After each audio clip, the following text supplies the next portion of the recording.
Bien, nous allons reprendre le fil de nos travaux en poursuivant un petit peu le fil des débats depuis le début de ce colloque. On a commencé par regarder les choses de très haut, regarder les systèmes, et puis ayant regardé les systèmes hier après-midi, eh bien, on a regardé la mise en œuvre des systèmes ce matin à l'intérieur de ces systèmes, la confrontation entre le juge et puis ceux qu'il est chargé d'appliquer. Eh bien, on poursuit cette perspective descendante puisqu'on arrive maintenant un petit peu tout en bas, et c'est peut-être là un petit peu l'essentiel dans cette réflexion sur ce que sont véritablement les libertés. C'est le grand 3, société et liberté, avec successivement eh bien, 3 interventions. D'abord Benoît Petit, maître de conférence à l'université de Versailles-Saint-Quentin, qui nous entretiendra des libertés instrumentalisées et de la question eh bien, de l'utilisation de ces libertés par les multinationales. Ensuite, Diane Roman, qui envisagera la question de la tension entre la liberté et l'éventuelle fraternité, qui est professeur à l'université François Rabelais de Tours, Diane Roman. Et enfin, eh bien, une dernière intervention sur la question de la discrimination de Tatiana Grundler, maître de conférence à l'université de Paris 10 Nanterre. Et cette question de tous discriminés, est-ce que la discrimination, c'est pas finalement la méta-liberté? Je donne tout de suite la parole à Benoît Petit.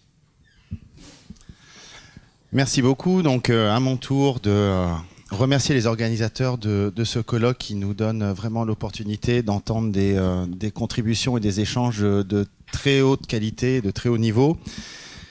Et donc, du coup, après m'être mis cette pression sur moi-même, je vais vous parler donc de la situation des libertés qui sont instrumentalisées par les multinationales, et ce qui me donne l'occasion finalement de faire un retour sur les rapports complexes qui peuvent exister entre les droits de l'homme et les multinationales. Alors, rapport complexe parce que finalement, dans ce rapport, il y a un paradoxe pour si on se place de la perspective des entreprises multinationales. Évidemment que les droits de l'homme élèvent le niveau de contrainte extérieure sur le pouvoir des entreprises de déterminer leur propre stratégie de développement sur le marché. Donc, à cet égard-là, évidemment, les droits de l'homme sont perçus comme une contrainte, comme quelque chose de négatif qu'il faut essayer de diminuer dans l'action quotidienne des entreprises. Et en même temps, c'est quelque chose de tout à fait normal pour les juristes, puisque il y a derrière les droits de l'homme l'idée d'évacuer le risque du marché total. Ce que j'appelle le marché total, c'est finalement le marché sans droit. C'est-à-dire un marché qui serait uniquement laissé à son obsession, c'est-à-dire simplement la création et l'échange de valeurs économiques dans l'ignorance de l'humain. Donc on a ce premier élément-là du paradoxe, mais il y en a du coup un second qui est assez récent d'ailleurs. C'est l'évolution du système capitaliste, et notamment sous l'effet de la mondialisation des échanges, du développement des nouvelles technologies de l'information, de la communication, le fait que les entreprises s'organisent de plus en plus en réseau. Et là, je vous renvoie vraiment vers les travaux très intéressants de Jeremy Rifkin sur cette question. Mais du coup, cette évolution fait que l'image des entreprises est replacée au centre, au cœur du processus de création et d'échange de valeurs économiques. Parce que finalement, une entreprise qui a une image vertueuse est une entreprise qui crée de la confiance. Et si on crée de la confiance, on a des nouvelles opportunités économiques avec des parties prenantes. Donc on a ce paradoxe où les droits de l'homme et les libertés en général sont à la fois une contrainte à éviter et en même temps vecteur d'opportunités économiques. Donc à partir de là, il n'est pas surprenant de constater que la tentation des entreprises multinationales est dans une optique purement utilitariste, d'essayer d'instrumentaliser les droits de l'homme, pour se créer cette image vertueuse.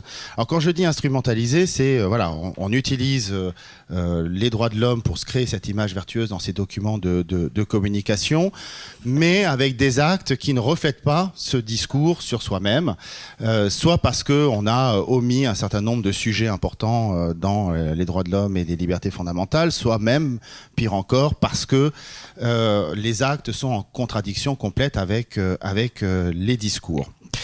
Donc à partir de là, effectivement, on peut se poser la question de blâmer les entreprises multinationales pour ces cas d'instrumentalisation, à juste titre. La thèse que je vais essayer de défendre dans mon intervention, c'est de dire qu'on ne peut pas s'arrêter à simplement blâmer les entreprises multinationales. Il me semble qu'il y a d'autres séries d'acteurs que l'on peut blâmer aussi, pour le dire clairement, à mon sens, les États, qui organisent finalement un système qui permet ce genre d'instrumentalisation.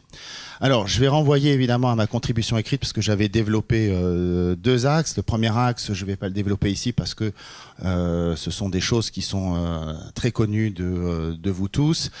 Mais c'est évidemment cette idée que les systèmes de sauvegarde et de garantie des droits de l'homme ne sont évidemment pas adaptés aujourd'hui pour donner une réponse concrète sur la lutte contre les instrumentalisations. Il y a tout un tas de sujets qui sont extrêmement importants. Il y a le sujet de l'effet horizontal des conventions, il y a le sujet de l'extraterritorialité, il y a le sujet de l'efficacité, l'effectivité des décisions qui sont rendues. Juste peut-être un petit point qui me tient quand même à cœur, c'est que il me semble qu'il va falloir quand même qu'on se pose très sérieusement la question des droits de troisième génération, les droits de solidarité, parce que lorsqu'on regarde finalement les situations dans lesquelles les entreprises multinationales sont en manquement, on va dire, par rapport à leurs engagements éthiques, c'est généralement sur le terrain de ces droits de solidarité, que ce soit la question des droits à un environnement sain ou la question des peuples à disposer d'eux-mêmes. Donc il y a une vraie réflexion, à mon avis, à avoir là-dessus. Mais je vais, moi, essayer plutôt de concentrer mon propos sur ce qui constitue le cœur de mes recherches en tant que travailliste, c'est-à-dire la responsabilité sociale ou sociétale des entreprises, que l'on présente d'ailleurs beaucoup dans les discours politiques comme étant finalement la grande solution pour essayer de lutter contre les manquements des entreprises à certains sujets, et notamment la question des droits de l'homme. Pour développer peut-être trois parties. Une première partie pour constater que il y a clairement du côté du législateur un désengagement complet sur la question de la responsabilité sociale de l'entreprise. Une deuxième partie pour dire que face à ce désengagement, il y a un engagement par contre des institutions internationales et de la société civile sur la question de la RSE, mais cet engagement a finalement une efficacité, une portée assez limitée. Et puis une troisième partie dans laquelle je vais formuler un espoir qui pour l'instant reste encore un espoir, mais que grâce au juge, le droit puisse réinvestir le champ de la responsabilité sociale de l'entreprise. Peut-être juste pour que les choses soient claires, je vais peut-être donner une définition, tenter de donner une définition de la responsabilité sociale ou sociétale de l'entreprise. Évidemment, il n'y a pas de définition qui est unanimement reconnue par tous, donc je vais essayer, moi, plutôt de redonner la définition qui est retenue par l'Union européenne dans sa dernière communication sur le sujet, que je trouve pas trop mal faite, pour le coup. La responsabilité sociale de l'entreprise, c'est la responsabilité des entreprises vis-à-vis des effets qu'elles exercent sur la société. Pour assumer cette responsabilité, il faut au préalable que les entreprises respectent la législation en vigueur et les conventions collectives conclues entre partenaires sociaux. Afin de s'acquitter pleinement de leurs responsabilités sociales, il convient que les entreprises aient engagé, en collaboration étroite avec leurs parties prenantes, un processus destiné à intégrer les préoccupations en matière sociale, environnementale, éthique, de droits de l'homme et de consommateurs dans leurs activités commerciales et leurs stratégies de base, ce processus visant à optimiser la création d'une communauté de valeurs pour leurs propriétaires actionnaires, ainsi que pour les autres parties prenantes et l'ensemble de la société. Donc en fait, on voit ici que dans cette approche de la RSE, c'est d'une certaine manière un petit peu l'antichambre des normes de hard law. C'est une méthodologie, c'est une stratégie qui va destiner à aider les décideurs dans l'entreprise à se poser les bonnes questions pour concevoir des normes qui répondent efficacement à un certain nombre d'enjeux de société. Alors, par rapport à ça, évidemment, c'est développé, et j'en viens à mon premier point, c'est développer un droit de la responsabilité sociale de l'entreprise. Droit de la responsabilité sociale de l'entreprise qui a un petit peu de hard law et beaucoup de soft law. Donc, sur mon premier point, on va regarder la dimension hard law de la RSE, qui est essentiellement circonscrite à ce qu'on appelle l'obligation de reporting. L'obligation de reporting, c'est quoi? C'est l'obligation qui pèse sur un certain nombre d'entreprises. Alors, en gros, pour la faire courte, ce sont les entreprises cotées en bourse et les grosses entreprises, c'est-à-dire celles de plus de 500 salariés, d'inclure dans le rapport annuel de gestion des informations sur leur performance extra-financière. Alors, cette obligation de reporting, elle est extrêmement importante dans le cadre de la RSE. D'abord parce qu'elle dit aux entreprises ce sur quoi il faut le type de performance extra-financière sur lesquelles elles doivent renseigner. Évidemment, c'est le point de départ pour permettre à toutes les parties prenantes, qu'elles soient internes ou externes, de pouvoir se faire une opinion objective sur l'action des entreprises multinationales. Et j'en reviens, du coup, ça permet de créer cette fameuse confiance et donc de créer des opportunités qui sont vecteurs d'opportunités économiques. C'est également important parce qu'il me semble aussi que c'est d'une certaine manière la capacité pour les acteurs publics de réinvestir le champ de la moralisation des activités marchandes. Donc pour toutes ces raisons, l'obligation de reporting est essentielle. Alors le cadre juridique de l'obligation de reporting, il est assez simple. L'origine, c'est la loi NRE du 15 mai 2001 qui avait institué cette obligation, reprise ensuite remodifiée par la loi Grenelle 2, mais c'est essentiellement le décret du 24 avril 2012 qui va poser les indicateurs, l'arrêté du 13 mai 2013 qui va mettre en place un système de vérification par ce qu'on appelle des organismes tiers indépendants.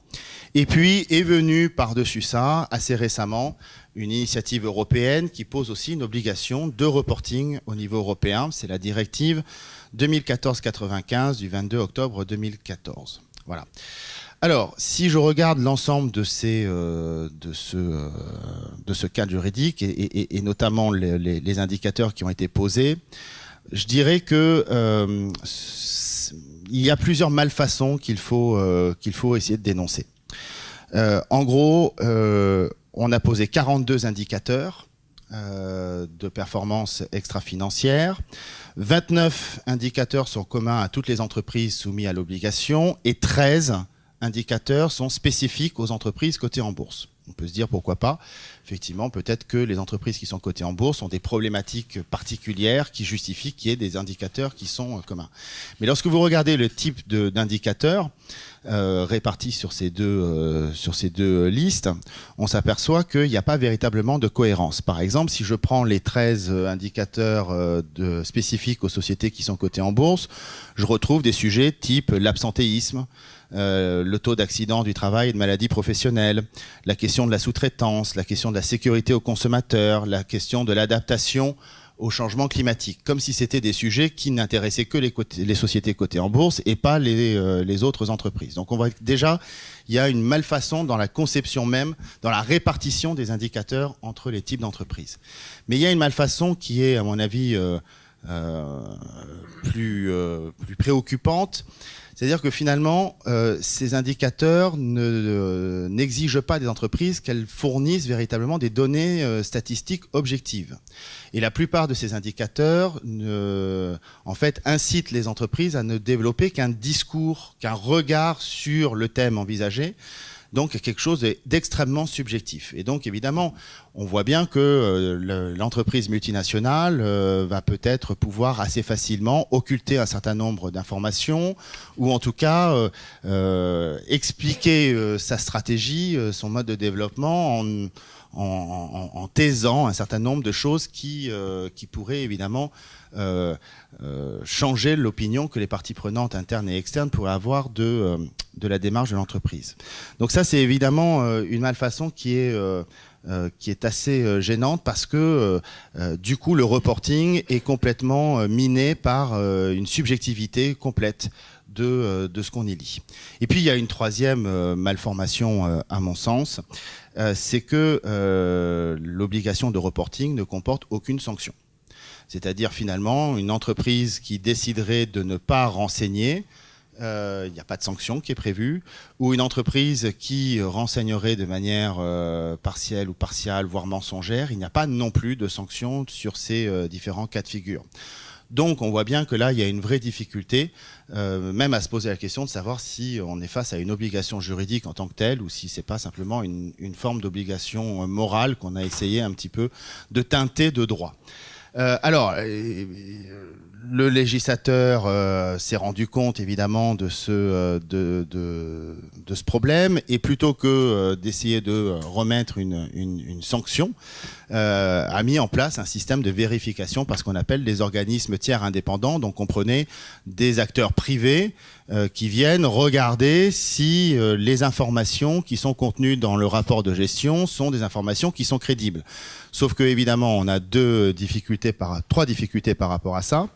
La première difficulté, c'est que vu que les informations qui sont demandées sont plutôt des informations de discours plutôt que des données statistiques objectives, forcément ça limite la possibilité de l'OTI de véritablement donner un aval objectif sur ces informations. La deuxième chose, c'est qu'il y a la question de la méthodologie avec lesquelles les OTI vont travailler, et chaque OTI a sa propre méthodologie. Et puis la troisième, difficulté, c'est que qu'est-ce qui se passe si un OTI refuse de valider les informations extra-financières qui sont contenues dans le rapport de gestion? On ne sait pas. Voilà. La seule chose qu'on sait, c'est que ça ne peut pas être publié, donc ça ne peut pas être rendu public. Le rapport de gestion ne peut pas être rendu public, mais apparemment, on n'ira pas plus loin que ça. Donc voilà, donc ça pose un vrai sujet, et il me semble que là, le législateur a vraiment manqué de vigilance et a organisé en tout cas un système qui permet effectivement d'instrumentaliser les droits de l'homme. Si vous voulez, dans les échanges, je pourrais vous donner quelques indications sur les indicateurs qui concernent directement les droits de l'homme. Vous verrez que on est dans le degré quasi zéro de pertinence par rapport au sujet et aux enjeux qu'il y a derrière. La deuxième partie de mon intervention, c'est de dire que finalement, si les États et le législateur s'est désengagé, les institutions internationales et la société civile, elles, par contre, s'est mobilisée, notamment en produisant des référentiels méthodologiques qui sont destinés à accompagner les entreprises qui veulent mettre en place une stratégie de RSE. Alors, ces référentiels ne sont évidemment pas contraignants. On pioche dedans ce qu'on a envie d'y piocher. Il n'y a aucune contrainte là-dedans. Parce que l'idée fondamentale de ces référentiels, ça n'est pas forcément de créer du droit, mais c'est aider les entreprises à se poser les bonnes questions avant qu'elles créent leurs propres normes d'entreprise. Donc, c'est quelque chose d'extrêmement intéressant pour les entreprises qui sont sincèrement engagées dans une stratégie de RSE. Pour les autres, ça l'est beaucoup moins. Alors, ces référentiels, il y en a plusieurs. Les principaux, c'est le pacte mondial, le Global Compact, dont tout le monde a peut-être entendu parler, si vous vous intéressez à la question des multinationales. Vous avez les lignes directrices de l'OCDE, vous avez la norme ISO 26000, et vous avez le GRI, qui est, lui, un référentiel qui est spécifiquement dédié à la question du reporting, avec vraiment des indicateurs, pour le coup, extrêmement précis sur tous les différents sujets. Et d'ailleurs, le législateur aurait pu peut-être s'inspirer du GRI pour pouvoir faire établir sa propre liste d'indicateurs dans l'obligation de reporting. Bon. La difficulté, c'est que par exemple, si vous prenez le référentiel du pacte mondial, c'est 10 principes qui sont formulés de manière extrêmement large. Et dans lequel n'importe quelle entreprise, qu'elle soit véritablement engagée sur les questions environnementales, sociales ou de droits de l'homme, n'importe quelle entreprise peut apporter une réponse positive sur les questions qui sont, sur ces principes. Donc il y a évidemment là le risque qu'une entreprise qui n'est pas véritablement sincère aille se prévaloir du label Global Compact en disant ben voilà, regardez comme je suis vertueuse parce que j'ai ce label Global Compact, alors que dans les faits pas du tout. Si ces 10 principes sont formulés ainsi, c'est parce que, encore une fois, il s'agit vraiment de se poser des questions en amont et pas nécessairement de labelliser des entreprises. Mais on voit bien aujourd'hui, si vous regardez de toute manière les rapports de RSE de la plupart des plus grandes multinationales, chacune va dire je me revendique de l'application du Global Compact, alors que dans les faits, c'est plus compliqué.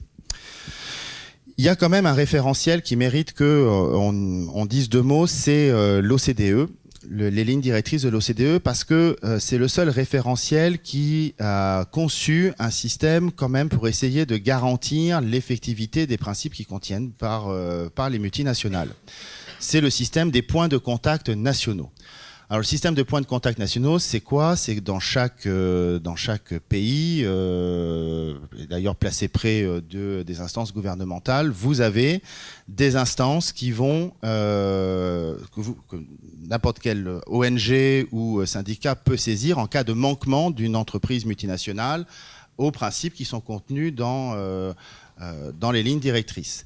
Et donc vous avez, une fois que c'est saisi, vous avez une enquête qui est menée au niveau du point de contact national, avec cette idée que si effectivement des manquements sont avérés, on va essayer de rapprocher les différentes parties pour essayer de trouver une solution. Donc on n'est pas dans un mécanisme de jugement et encore moins de réparation au sens juridique du terme, mais on est dans l'idée que on va essayer quand même de trouver un accord entre les uns et les autres pour essayer de corriger un manquement éthique évident et essayer pour l'avenir de travailler sur des bases qui sont plus saines du point de vue éthique.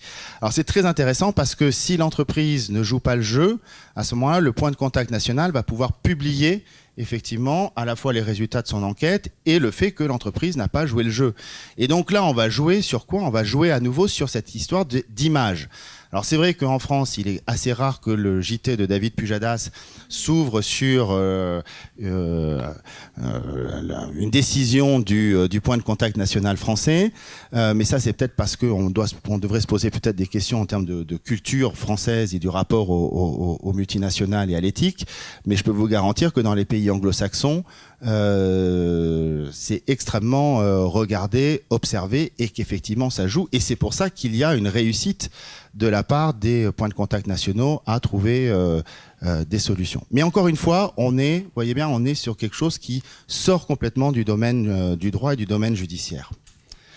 Alors du coup, je me pose la question, et c'est le dernier point, c'est l'espoir que je vais avoir, de me dire, est-ce que le droit peut réinvestir le sujet de la responsabilité sociale de l'entreprise? Et il me semble que du côté du juge, en tout cas, on peut en tout cas formuler cet espoir.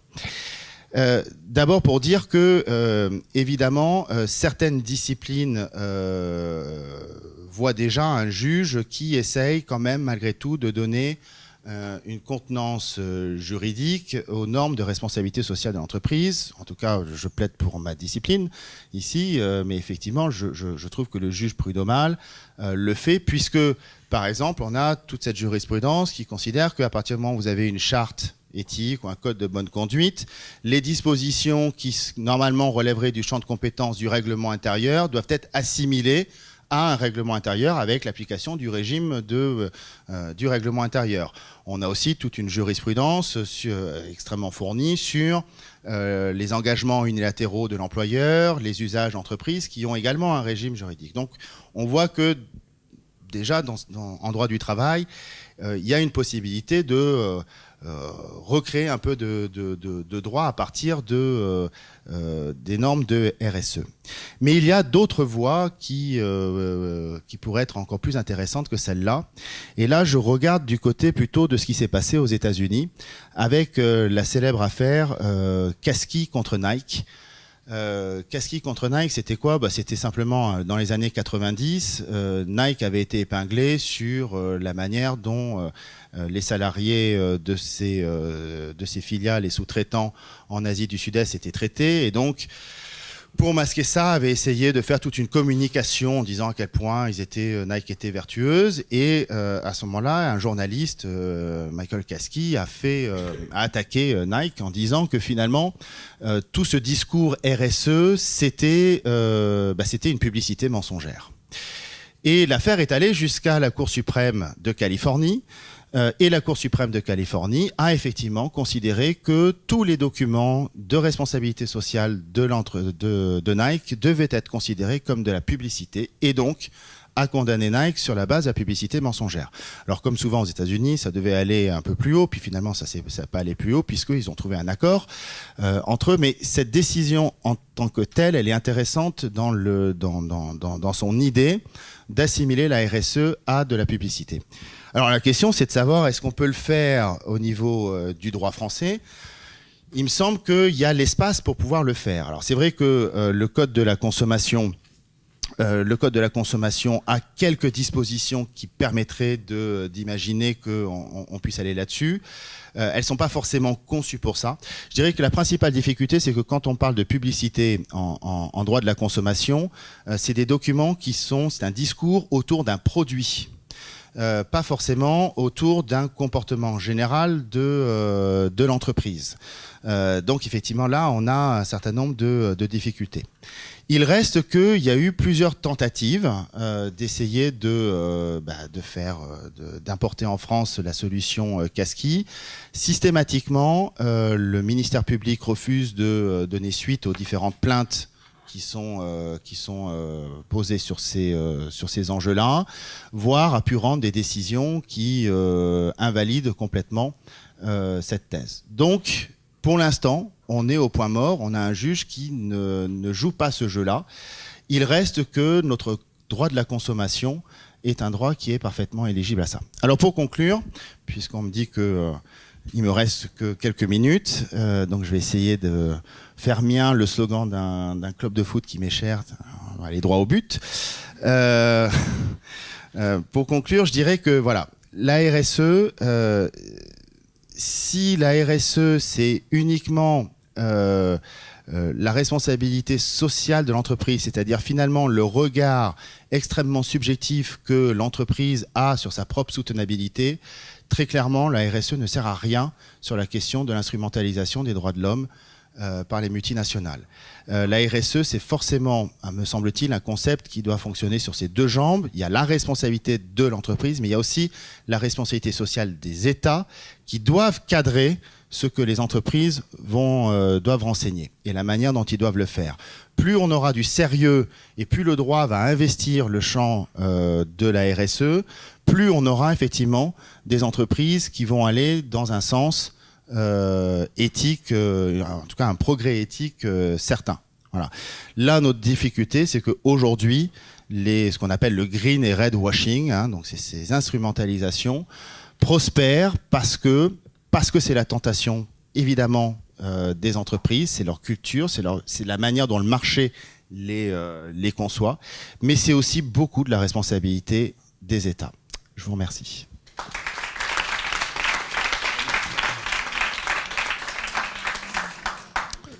Merci pour ce bel exposé. Je passe immédiatement la parole à Diane Romand. Merci beaucoup. Merci à nouveau pour cette invitation. C'est un vrai plaisir d'être ici avec vous et de fêter les 5 ans de de la revue. 5 ans, c'est pas tout à fait l'âge de raison. Alors on lui souhaite d'atteindre, de dépasser l'âge de raison, mais de continuer sur le chemin qu'elle a emprunté, qui est un chemin, en tout cas si ce n'est de raison, tout au moins de réflexion et de discussion. Et je crois que les échanges que nous avons eus jusqu'ici montrent la capacité de la revue et de ses pilotes à le permettre. Alors, quand Xavier m'a proposé d'être de la fête d'anniversaire, il m'a donné moi aussi un sujet. Et alors, il se trouve que c'est un sujet qui m'intéresse beaucoup, mais je ne suis pas sûre que ce sentiment soit partagé. Donc, je crains que, en fait, votre remarque sur le fait qu'on descendait et qu'on allait toucher le fond avec moi ne soit tout à fait pertinente, parce que les questions du lien entre liberté et fraternité me semblent absolument fondamentales, mais je crains que le débat politique et la réflexion de la société française en ce moment ne soient pas tout à fait du même avis. Alors, cette tension qui peut exister éventuellement entre liberté et fraternité, elle n'est pas évidente de premier abord, parce qu'on voit mal le lien entre liberté et fraternité. Autant les questions de liberté et d'égalité, ou de fraternité et d'égalité, pour ne rester qu'au sein du triptyque républicain, sont bien connues, autant les relations entre liberté et fraternité sont assez peu étudiées, parce qu'on peut avoir l'impression finalement que ce sont deux notions indifférentes l'une à l'autre. On voit bien la tentation qu'on peut avoir à définir la liberté comme un pouvoir d'autodétermination, une capacité à faire seul des choix. Homère, pas Simpson, mais Homère, le philosophe grec, disait « La liberté, c'est un champ farouche face à la mer ». Donc on a bien cette dimension solitaire de la liberté, alors que la fraternité, par définition, elle suppose au moins d'être deux, deux frères ou deux sœurs, mais en tout cas, la fraternité est d'essence relationnelle. Et puis, donc, ce qui limite a priori leur interaction. Et puis, à cela s'ajoute le fait qu'on a tendance à voir, dans le cadre de notre ordre juridique qui est axé sur un primat qui est un primat libéral, on a tendance à voir la liberté de façon relativement désincarnée, comme étant finalement une faculté de faire des choix qui soient relativement indifférentes aux conditions concrètes d'exercice de ce choix.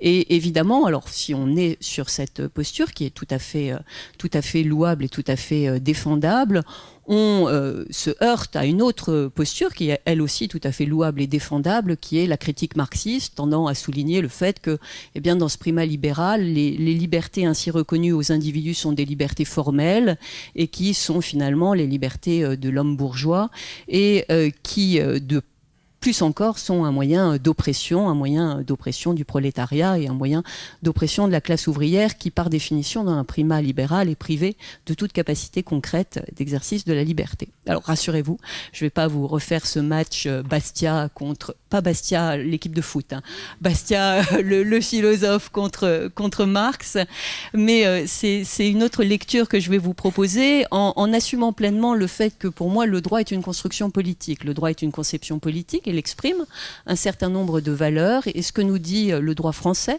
des interactions entre liberté et fraternité, eh bien, elle reflète un certain nombre de présupposés politiques. Donc c'est une lecture de cette construction politique que je vous propose, en essayant de voir en peu de temps les interactions entre liberté et fraternité, et en voyant, et ce sera l'objet d'un premier temps, comment eh bien, ce rapport entre liberté et fraternité a fait l'objet d'une médiation, donc une médiation historique construite autour de la notion de solidarité. Puis dans un deuxième temps, j'essaierai, pour répondre à l'intitulé de la communication qui m'a été proposée, j'essaierai de vous montrer que cette médiation, elle a fait l'objet d'un certain nombre de remises en question, elle peut faire l'objet d'un certain nombre de confrontations, et ces confrontations contemporaines, eh bien, elles se traduisent dans un certain nombre de questions qui traversent l'état du droit. Et puis, après avoir vu donc le passé, le présent, j'essaierai de faire, si ce n'est quelques prédictions, tout au moins d'esquisser quelques perspectives d'avenir, en voyant comment la liberté et la fraternité pourraient éventuellement faire l'objet d'une réconciliation, ces confrontations dépassées. Donc, Pour commencer, un bref retour vers le passé et vers cette idée de médiation grâce à la solidarité, de médiation entre les concepts de liberté et de fraternité. Il y a une définition que je trouve très intéressante, une phrase que je trouve très intéressante de Georges Burdeau, qui écrivait donc en 1946 « La liberté nue est une dignité socialement impuissante. Son emploi est subordonné à d'autres moyens qu'elle ne procure pas, la fortune, la condition sociale, l'habileté ou la chance. » Et dans ce constat de Burdeau, on trouve finalement ce qui fait l'essence de la construction républicaine, au moins depuis la Troisième République, c'est-à-dire cette idée que pour garantir la liberté des individus, il faut assurer à ceux-ci les conditions matérielles concrètes d'exercice de cette liberté. Et ces conditions d'exercice concrètes de la liberté, elles vont être garanties par le jeu d'un certain nombre de dispositions sociales qui vont se fonder sur l'idée de fraternité ou au moins sur l'idée de solidarité, puisque vous savez que c'est là-dessus que la Troisième République, la République solidariste, s'est construite. Alors, sans entrer dans un panorama qui serait beaucoup trop long des réalisations de la République solidariste, rappelez-vous comment, au tournant du 19e et du 20e siècle, eh bien, s'est affirmée cette doctrine du juste milieu entre le libéralisme et le socialisme, cette doctrine du juste milieu qui a eu un certain nombre... un nombre important, plus exactement, un nombre important de conséquences sur la construction du droit républicain. C'est le droit solidariste qui est bien très certainement à l'origine de notre droit du travail. C'est le droit solidariste qui est très certainement à l'origine d'un certain nombre de lois sociales votées sous la Troisième République qui ont fondé l'accès aux soins, la protection des vieux travailleurs et anticipé sur la création de la retraite. C'est également le droit solidariste qui a abouti à la reconnaissance du droit public et à la reconnaissance de services publics. Alors, évidemment, là, si j'avais le temps, les incontournables seraient notamment Saleil, Duguy, pour ne citer que les juristes. Et on sait qu'ensuite, à partir de la Seconde Guerre mondiale, enfin de la fin de la Seconde Guerre mondiale, à partir du programme du Conseil national de la résistance, cette tension entre liberté et fraternité, grâce à la solidarité, a été encore consolidée. René Capitan, en 1946, devant l'Assemblée nationale constituante, disait « Sans un niveau de vie suffisant, sans le moyen de soigner sa santé, sans le moyen d'acquérir l'éducation, sans la sécurité d'allocation en cas de chômage, de maladie, de vieillesse, que serait une liberté purement abstraite, reconnue à l'individu et même garantie par la loi ?» Donc on voit très clairement, et notamment dans les principes particulièrement nécessaires à notre temps présent, dans le préambule de la Constitution de 1946, comment cette idée de solidarité a permis de construire un modèle politique dans lequel la liberté des individus peut s'appuyer sur la fraternité grâce à la création de la sécurité sociale dont on a célébré les 70 ans, grâce également à la mise en œuvre de services publics qui visaient à rendre effectifs ces principes particulièrement nécessaires à notre temps qu'on rencontre dans le préambule. Regardons par exemple la façon dont la jurisprudence du Conseil constitutionnel, à l'heure actuelle, définit les conditions qui pèsent sur le législateur pour mettre en œuvre l'alinéa 10 du préambule de la Constitution de 1946, cet alinéa 10 qui ne parle pas de liberté, mais qui s'en approche lorsqu'il dit « La nation assure à l'individu et à sa famille les conditions nécessaires à leur développement ». Donc il y a cette idée de développement individuel et le Conseil constitutionnel nous dit que la réalisation de cette idée implique la mise en œuvre d'une politique de solidarité dans le champ de l'assurance maladie, dans le champ de l'assurance vieillesse, etc. Donc très certainement, cette construction républicaine qui est ancrée dans le pacte social français, cette conception de la République, elle associe liberté et fraternité et elle repose sur l'idée que pour que la liberté des individus soit garantie, il faut bénéficier d'un d'un certain nombre de filets de protection, un certain nombre de filets de solidarité qui viennent rendre effectif notre potentiel de développement et nos libertés individuelles. Alors, cela, c'est donc l'acquis. Le passé, si l'on veut, l'acquis très certainement, et qui repose sur cette idée de médiation grâce à la solidarité entre liberté et fraternité.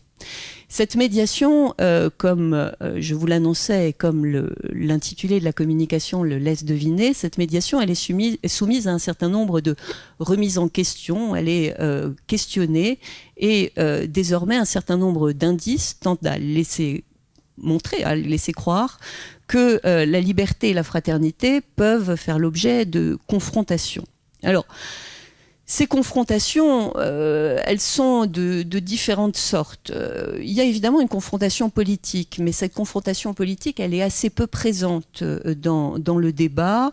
J'entends par là que cette idée selon laquelle la liberté individuelle, pour être pleinement garantie, suppose que l'État soit minimaliste, suppose que l'État s'abstienne et suppose de laisser libre cours au marché et libre jeu aux individus. Cette idée, elle est assez peu présente dans le débat politique français. Alors, bon, je sais bien que ce qui pourrait devenir le futur candidat de la droite et du centre à l'élection présidentielle, qui a assez curieusement un passé de séguiniste, c'est-à-dire qu'il était attaché, comme Philippe Séguin, à la construction sociale française. Bon, il a fait son coming out et il se rattache désormais aux thèses de Margaret Thatcher. Mais en dehors de cette expression politique récente, on voit assez peu cette idée en France. En tout cas, elle est assez peu reprise elle est assez peu mainstream.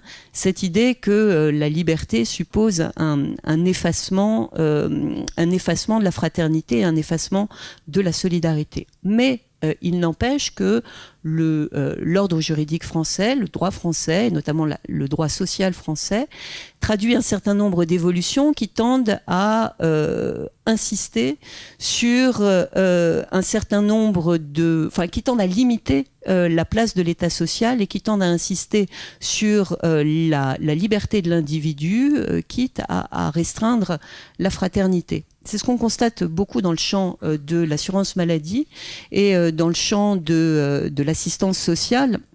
Dans le champ de l'assurance maladie, on voit se mettre en place depuis une vingtaine d'années des politiques qui tendent à responsabiliser l'individu, responsabiliser le patient, le malade, en limitant les conditions de remboursement de ses soins et du coût de ces soins. Donc l'idée est ici que le malade est finalement un consommateur de soins, qu'il faut le moraliser, qu'il faut le responsabiliser en jouant sur le porte-monnaie et donc en limitant les conditions de prise en charge par la sécurité sociale.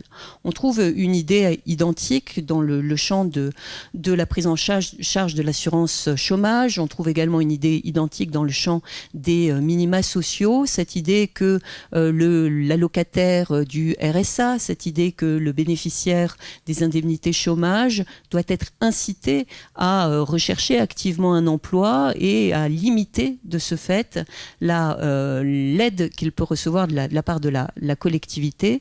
C'est une tendance qui est désormais bien présente dans le champ de l'aide sociale et dans le champ de l'assurance maladie, cette idée que la fraternité se mérite. Elle se mérite, qu'il faut que le bénéficiaire fasse preuve d'un comportement vertueux et il faut de ce fait mettre l'accent sur un certain nombre de primats libéraux qui conduisent du coup à limiter le champ de l'assurance sociale et le champ de la sécurité sociale. Ces confrontations, elles se trouvent également dans d'autres domaines. On trouve d'autres exemples où la solidarité et la fraternité sont présentées comme contradictoires ou en tout cas antinomiques avec l'idée de liberté individuelle. Là, c'est plus une critique politique qui est formulée par certains auteurs, c'est une critique qui est plus une critique axiologique, qui souligne le fait que, il y aurait éventuellement une contradiction ou en tout cas une tension entre la liberté individuelle et la fraternité. Prenons un exemple, un certain nombre d'aides sociales vont être subordonnés à des critères qui sont posés par les textes. Par exemple, il y a vous connaissez tous le RSA, le revenu de solidarité active, et vous savez peut-être que dans certains cas, le revenu de solidarité active peut faire l'objet de majoration, c'est-à-dire que une somme supplémentaire peut être versée. C'est notamment le cas en présence de familles monoparentales. Une famille donc monoparentale va bénéficier sous conditions de ressources si les revenus du parent sont inférieurs à un certain montant. Donc cette famille monoparentale va bénéficier d'allocations supplémentaires pour l'éducation des enfants. Ce supplément, ce RSA majoré, va donc supposer une condition d'isolement du parent, c'est-à-dire la caisse d'allocation familiale qui attribue le RSA majoré va vérifier que le bénéficiaire est bien parent célibataire, parent isolé.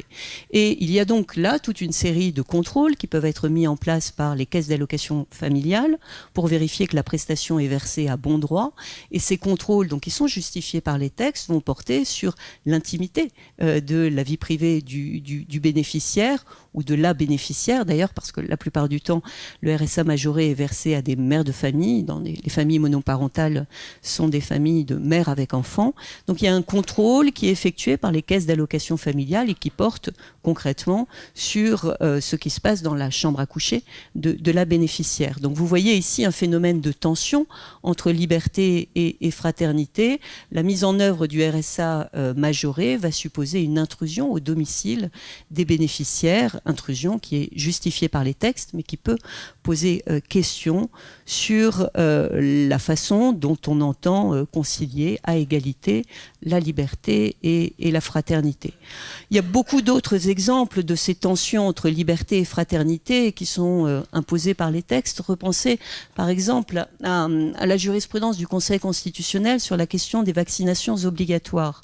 Vous savez que l'an dernier, le Conseil constitutionnel saisi d'une QPC a considéré que des vaccinations obligatoires pour la scolarisation des enfants et d'éventuelles sanctions pénales infligées à des parents qui s'opposeraient pour différentes raisons tirées de notamment leur liberté de conscience, leur liberté personnelle, qui s'opposeraient à ces vaccinations obligatoires, eh bien le Conseil constitutionnel a considéré comme conforme à la Constitution une telle obligation vaccinale, dans la mesure, nous dit le Conseil constitutionnel, où des enjeux de santé publique et donc des enjeux collectifs peuvent ici limiter la liberté individuelle. Donc on est dans une série de tensions où l'on voit qu'il y a sans arrêt des arbitrages qui sont faits entre l'autonomie des individus et les nécessités qui peuvent naître de la vie en commun, de la collectivité et des dispositifs sociaux que cette collectivité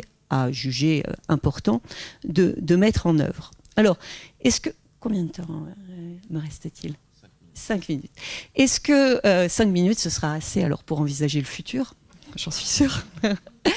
Est-ce que cette confrontation entre liberté et fraternité est indépassable ?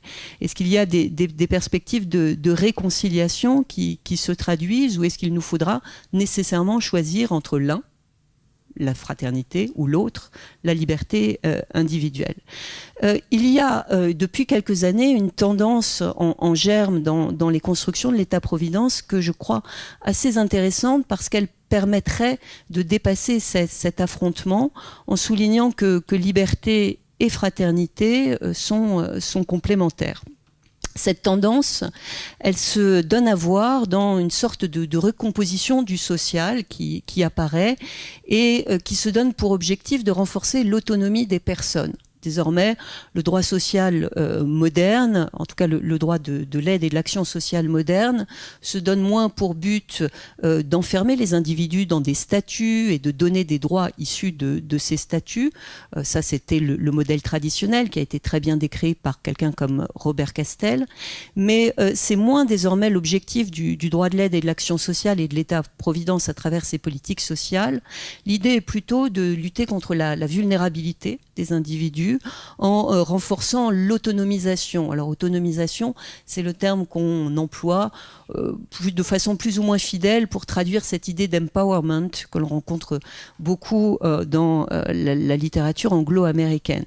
Et à travers cette idée d'autonomisation des personnes, d'autonomisation des individus, quel que soit leur parcours de vie, il y a cette idée qu'il faut donner aux personnes la capacité de maîtriser leur vie, de maîtriser leur choix, y compris lorsque ces conditions de vie sont affectées par la vulnérabilité. Alors, quel est l'instrument privilégié qui est retenu pour essayer de donner une plus grande autonomie aux personnes? Eh bien, cet instrument privilégié, c'est l'idée d'accompagnement. Alors, l'accompagnement, c'est vraiment le thème à la mode depuis moins de 10 ans, plus de 5 ans environ, dans le champ des politiques sociales, et on trouve désormais de l'accompagnement partout, hein, au point qu'il y a un auteur qui a pu écrire un ouvrage qui s'intitule « L'État accompagnant », qui serait la nouvelle figure de l'État social. Et alors on trouve cette idée par exemple dans le champ de l'indemnisation du chômage, où il est dit désormais que le demandeur d'emploi doit établir un projet personnalisé d'accompagnement, projet personnalisé d'accès à l'emploi, et ce projet personnalisé d'accès à l'emploi du demandeur d'emploi se fonde sur une idée d'accompagnement vers l'emploi du chômeur. On trouve la même idée pour le bénéficiaire du RSA, qui doit faire l'objet d'un accompagnement actif de la part des services sociaux. Et alors, vraiment, on le trouve dans tous les champs. Juste 2 exemples. La loi d'avril 2016 qui a donc pénalisé le fait de recourir à l'achat de services sexuels, a mis en place parallèlement un dispositif d'accompagnement des prostituées pour sortir de la prostitution. Donc, il y a un parcours personnalisé qui vise à accompagner les personnes. On trouve ça aussi, notamment dans le champ de l'assurance maladie et du droit médical. Il y a toute une série de dispositifs d'accompagnement jusqu'à la fin de vie. L'État social vous accompagne jusqu'à la mort. Après, on peut espérer qu'il vous laisse tranquille. Mais en tout cas, jusqu'à la mort, il vous accompagne, puisque désormais, toute personne malade dont l'État le requiert a le droit d'accéder à des soins palliatifs et à un accompagnement, nous dit le Code de la santé publique. Et alors, cette idée d'accompagnement pour renforcer l'autonomie est vraiment une idée qui prend corps. Alors, sans anticiper sur ce que sera le droit social de demain, il dépendra en grande partie des résultats des élections de 2017, hein, mais on trouve cette idée que les individus devraient avoir, au-delà des statuts dans lesquels ils sont assignés, c'est-à-dire au-delà du fait d'être prostitués en voie de réinsertion, bénéficiaires du RSA à la recherche d'un emploi, demandeurs d'emploi également à la recherche d'un emploi, ou mourants.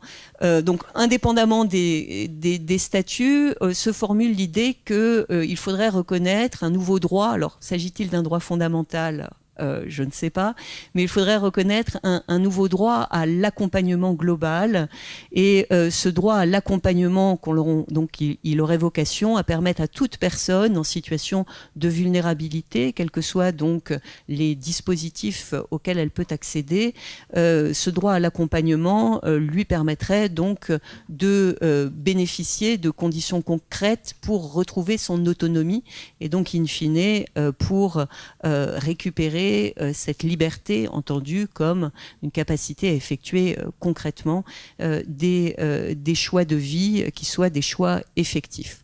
Alors, est-ce que le droit à l'accompagnement pourrait être un moyen de refonder des politiques sociales autour de cette idée de chemin vers l'autonomie?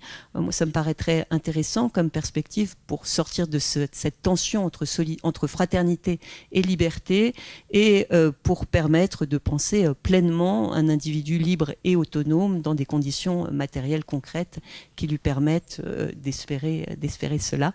C'est une question, la suite, dans 5 ans. Prochain.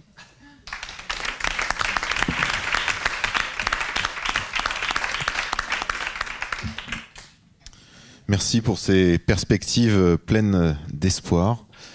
Je passe tout de suite la parole à Madame Tatiana Grundler. Tous discriminés ? Merci. Alors d'abord, un chaleureux merci aux organisateurs pour cette invitation et donc l'honneur qui m'est fait d'intervenir dans ce colloque, mais également d'entendre depuis hier de belles réflexions et de jolis échanges sur cette question des libertés fondamentales qui traversent les disciplines, voire sur l'existence d'un droit des libertés fondamentales. Alors, il a été fait référence à Nanterre, au CREDOF, et moi, ça me faisait écho au fait que quand on accueille nos étudiants en M2 droits de l'homme, le premier jour, en fait, on leur dit attention, alors évidemment, on ne fera pas de droit de l'hommisme, on ne fera pas non plus des droits de l'homme, on fera du droit des droits de l'homme. Alors maintenant, je m'interroge un peu, mais en tout cas, c'est le discours qu'on leur tient, et je crois qu'il est nécessaire pour qu'ils ne perdent pas toute la rigueur qu'ils ont acquise au fil de leurs études dans d'autres disciplines. Alors, s'agissant de célébrer les 5 ans de cette revue, et vous le disiez, ça a été répété qu'il y avait cet objectif de croiser, de faire entendre les diverses voix en fonction des disciplines. Les discriminations paraissent effectivement un bon sujet parce que les discriminations sont, je crois, l'exemple type d'une question portant sur les droits et libertés qui touche à tous les pans du droit. Et je veux pour preuve le fait que le projet qu'on a conduit à Nanterre, financé par la mission Droit et Justice, pendant 2 ans, qui s'est achevé en juin dernier, a rassemblé une trentaine de chercheurs, tous juristes, mais pluridisciplinaires, tous issus de l'ensemble des centres de recherche de l'Université de Nanterre. Et donc, on avait évidemment des privatistes, des publicistes, des internistes, des travaillistes, des affairistes, entre guillemets, et bien sûr du droit international, du droit européen, enfin voilà, tous les pans. Non, il n'y avait aucune connotation négative. C'était un raccourci pour tenir les 20 minutes. Voilà, donc ça me semble symptomatique. Voilà, les discriminations, ça donne à voir effectivement cette pluridisciplinarité juridique dans le champ des libertés. Alors j'en viens au sujet qui m'était soumis. Alors moi évidemment non, mais en tout cas je vais me faire écho d'un certain nombre de conclusions ou d'interrogations qu'on a eues à l'occasion de ce projet. Alors tous discriminés, je crois qu'il y avait moi j'ai vu 2 manières de traiter ce sujet. Une manière que je vais exclure très rapidement, à savoir est-ce que finalement le droit n'en fait pas trop en qualifiant de discriminatoire un nombre très important de comportements.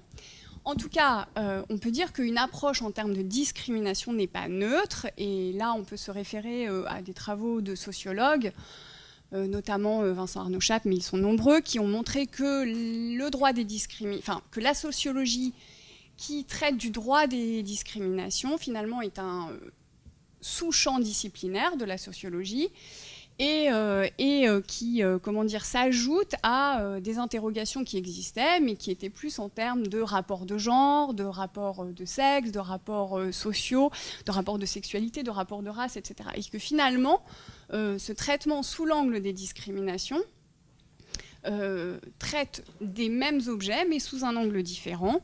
On pourrait dire de manière un peu là aussi schématique, qu'on oublie un peu les rapports de classe, les rapports de pouvoir, pour les traiter de manière, pour les saisir de manière plus individualisée.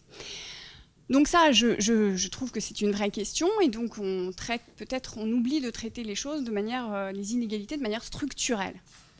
Mais je laisse ça de côté pour voir si le droit saisit, non pas trop, mais correctement, les discriminations. C'est-à-dire, est-ce qu'on est tous discriminés? Autrement dit, est-ce que le droit permet de saisir toutes les situations de discrimination?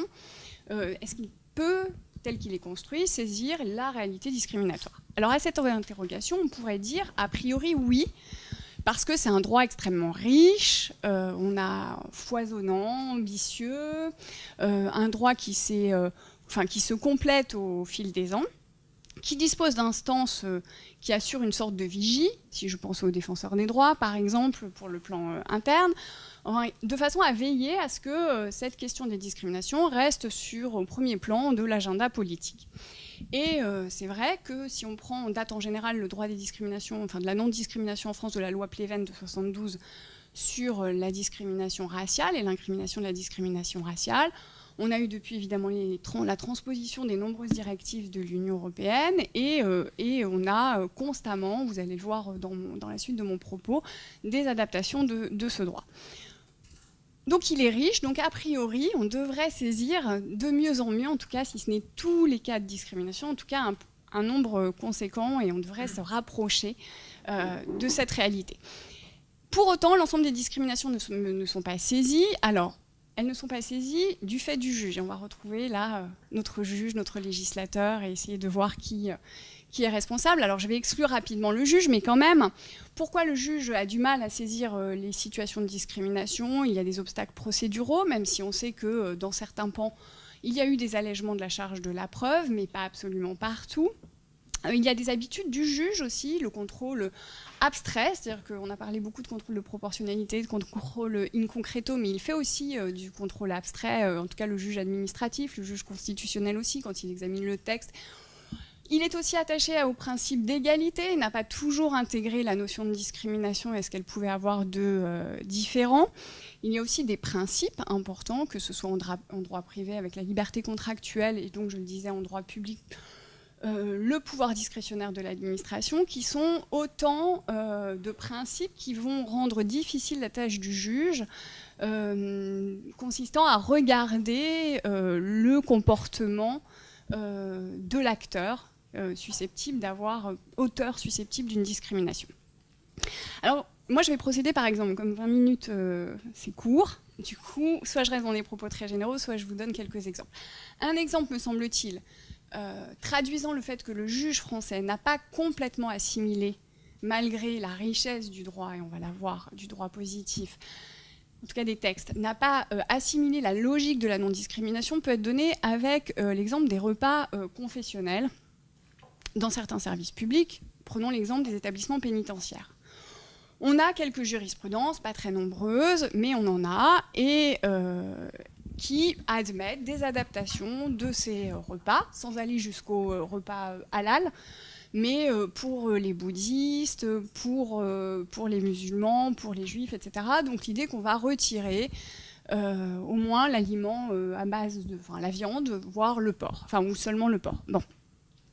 Alors ça, on pourrait se dire, ça ressemble beaucoup à ce qui existe aux États-Unis et au Canada, avec la théorie jurisprudentielle, donc là on voit que ça vient du juge, des accommodements raisonnables, qui consistent à dire qu'à partir du moment où on a une pratique ou un comportement ou un texte qui est neutre, qui est commun, qui est universel, qui s'applique à tous, mais qui crée un préjudice à une catégorie ou un individu déterminé par un motif de discrimination, alors l'auteur de la règle ou du comportement doit le revisiter, et essayer de l'adapter, de l'accommoder dans la mesure du raisonnable.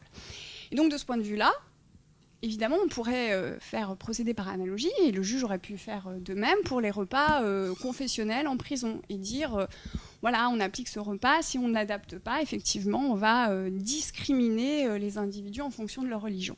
Et il aboutit à peu près à ce résultat. Il faut dire qu'entre-temps, il y a quand même la loi pénitentiaire qui est là pour le dire, mais il le fait sur la base, non pas des discriminations, il n'y a aucune analyse en termes de discrimination, mais sur la base de la liberté religieuse, donc sur la base de l'effectivité d'un droit. Et là, l'article 9 de la Convention européenne solidaire des droits de l'homme est mobilisé, le juge s'y réfère, et donc il va falloir, effectivement, la liberté religieuse implique la liberté d'expression, de manifestation, de respecter des obligations. Et à partir de là, pour rendre effectif ce droit, il va falloir adapter. Mais vous voyez qu'on aboutit à un résultat à peu près similaire, mais avec un raisonnement totalement différent, et donc on peut se dire que certaines réalités discriminatoires, de discrimination indirecte, ne seront pas saisies par ce biais-là dès lors qu'elles ne correspondent pas à un droit consacré par les normes. Alors, cela mériterait des développements, mais moi je vais insister dans ce propos sur les textes. C'est-à-dire, je vais me situer en amont pour voir si les textes législatifs sont constitués de telle manière qu'ils permettent de saisir les discriminations.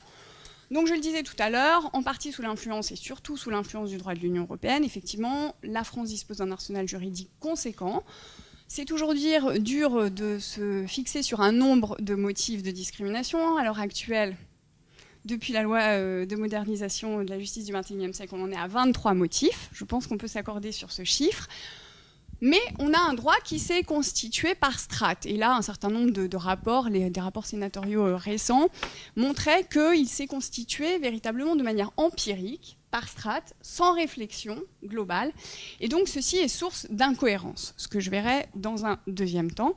Mais préalablement, je voudrais montrer que le fait d'appréhender les discriminations en termes catégoriels, le fait que le législateur ait choisi une approche catégorielle des discriminations, c'est-à-dire en définissant a priori des catégories de personnes, aboutit à ne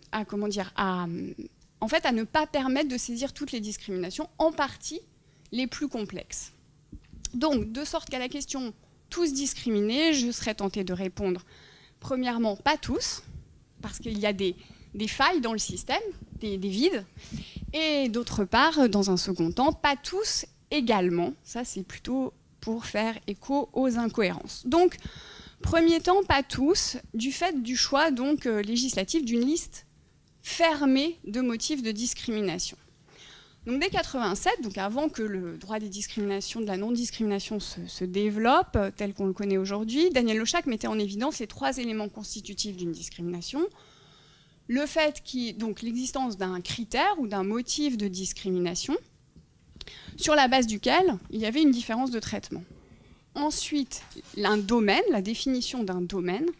Et enfin, 3e élément qu'on oublie parfois, et moi-même je m'y attarderai relativement peu, l'absence de justification. Donc des critères, des domaines et l'absence de justification. Donc on voit que la discrimination quand même est définie à partir de la rencontre entre d'une part un motif et un domaine, un motif ou un critère et un domaine, de façon qu'émerge un maillage, une sorte de filet juridique. Et évidemment, il y a des trous. En tout cas, on peut se trouver en dehors du filet juridique. On peut trouver des situations de ce fait, du fait de la construction même du droit de la non-discrimination. On peut trouver des situations qui posent problème du point de vue de l'égalité et qui ne sont pas embrassées par ce filet juridique. Et je dirais que ces angles morts résultent du choix de la liste fermée de motifs, choix du législateur français. À la différence, on l'a évoqué, je crois, à un moment, de l'article 14, par exemple, de la Convention européenne de sauvegarde des droits de l'homme, mais en réalité d'un nombre très important d'instruments internationaux qui disent notamment, ou toute autre situation, permettant une adaptation de cette liste. Et on sait que le juge, y compris la Cour européenne des droits de l'homme, ne s'est pas privé de cette extension de motifs. Ces angles morts résultent à la fois, à mon sens, des innommés, donc des oublis, des manques, des trop nommés aussi, parce que le fait, on va le voir, de trop nommer implique, peut-être de manière un peu paradoxale, des vides, et enfin des mal nommés. Alors rapidement, sur les innommés, le législateur étant maintenant largement imprégné, lui, de la lutte antidiscriminatoire, entreprend, je dirais, une forme de course contre la montre pour essayer de rattraper la réalité sociale. Et donc, quand il est sensibilisé, que ce soit par des associations, que ce soit par le défenseur des droits, à une réalité discriminatoire, il va essayer de combler ces vides. Mais évidemment, par définition, il est toujours en retard par rapport à... par rapport à la réalité sociale. Bon, ça, c'est souvent le cas du droit.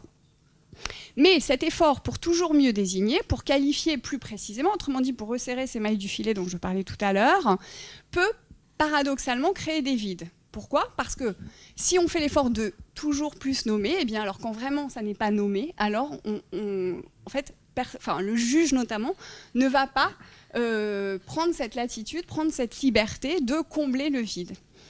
Et donc cela est fréquent. Et cela aboutit notamment à un cas, je crois que Yann, tu connais bien, au fait que les situations les plus complexes, les discriminations plus complexes ne sont pas saisies. Je pense particulièrement aux discriminations intersectionnelles.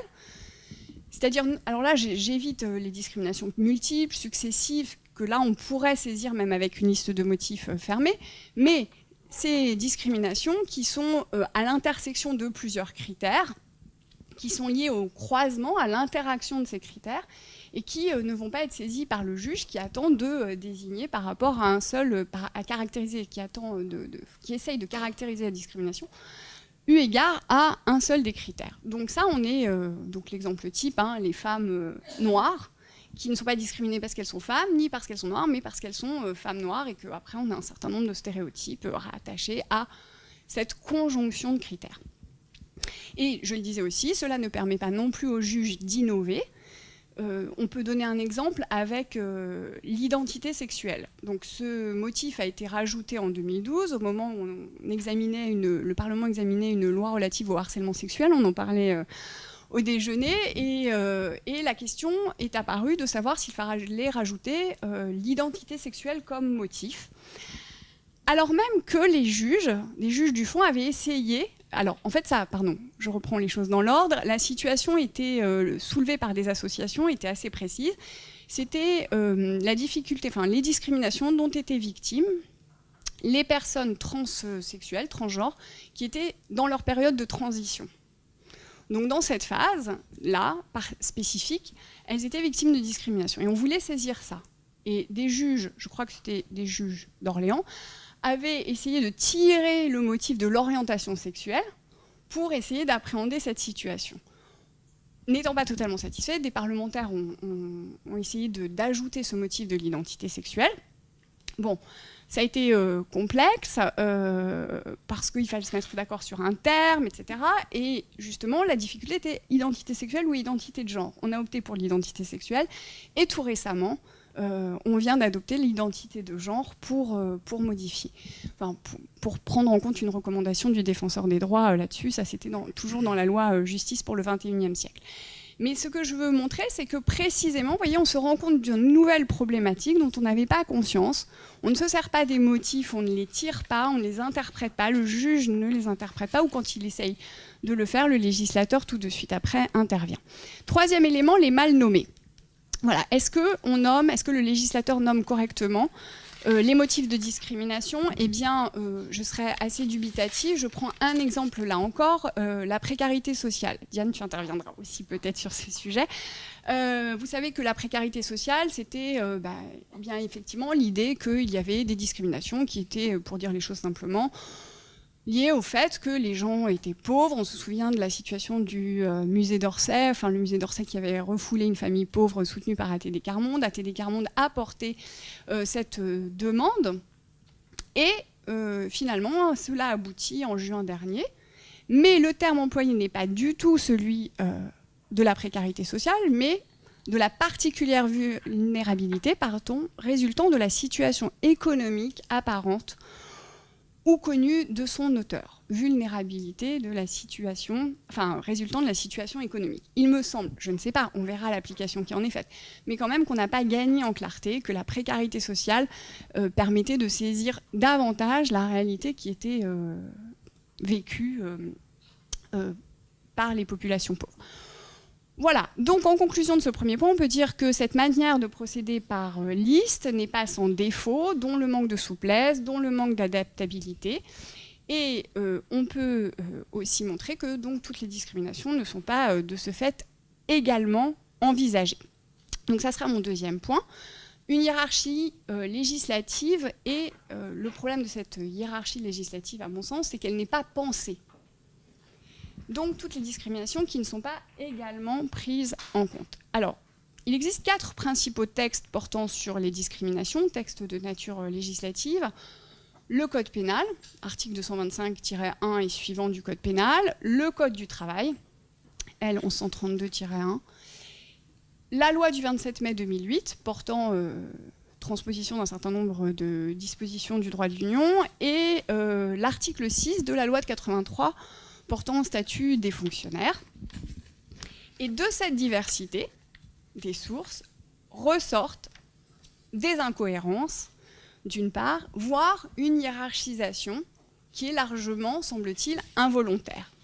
Alors, ça, c'est ce que je vous dis et ce que j'aurais pu vous dire en juin. On peut aussi, depuis, voir qu'il y a une tentative du législateur de remédier à cette incohérence, qui, là aussi, peut faire l'objet de critiques, mais en tout cas, il aborde cette question. Donc, rapidement, l'incohérence et la hiérarchisation.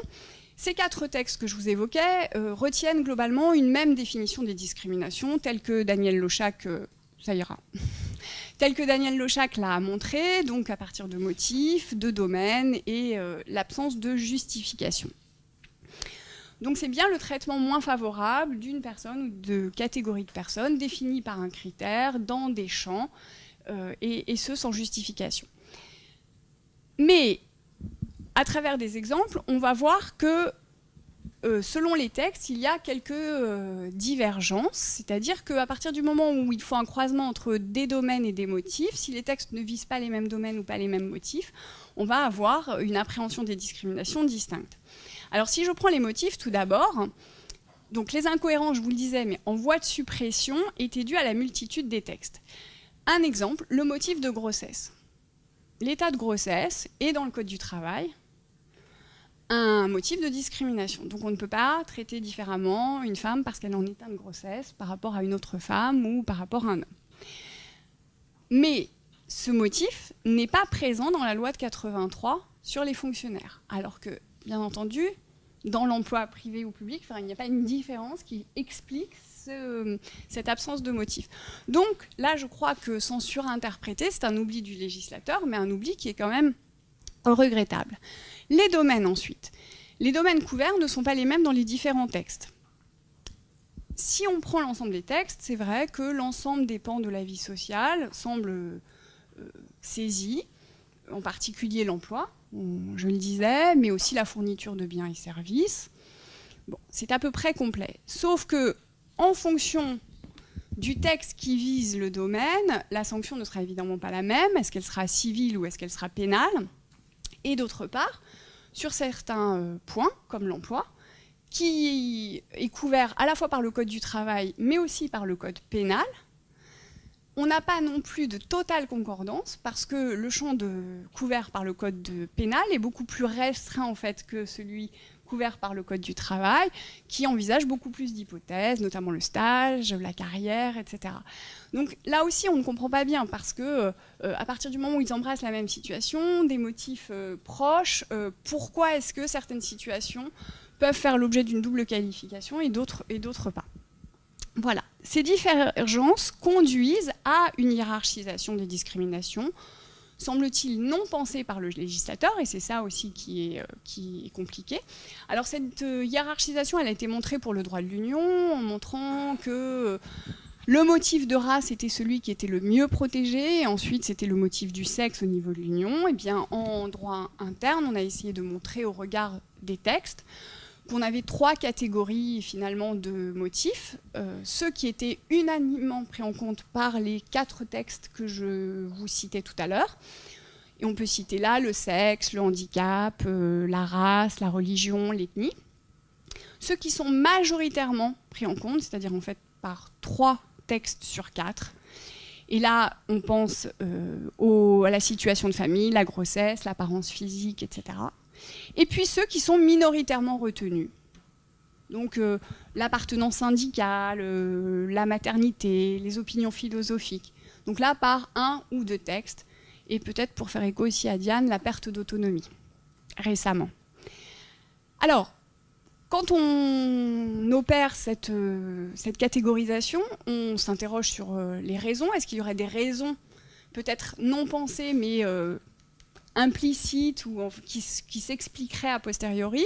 Et on avait tenté une explication, enfin on s'était interrogé sur l'existence d'un choix ou pas. Est-ce que ce sont des caractéristiques qui seraient inhérentes à la personne? Vous voyez les motifs unanimement consacrés, le sexe, ça peut être discuté puisqu'on peut changer de sexe, on en a parlé, mais le sexe, la race, etc. pourraient être des caractéristiques inhérentes à la personne et de ce fait être complètement protégées. Mais on a un contre-exemple, c'est la religion, qui relève quand même largement d'un choix et qui fait partie aussi de cette catégorie de motifs protégés de manière unanime. Donc finalement, ça ne nous a pas paru convaincant.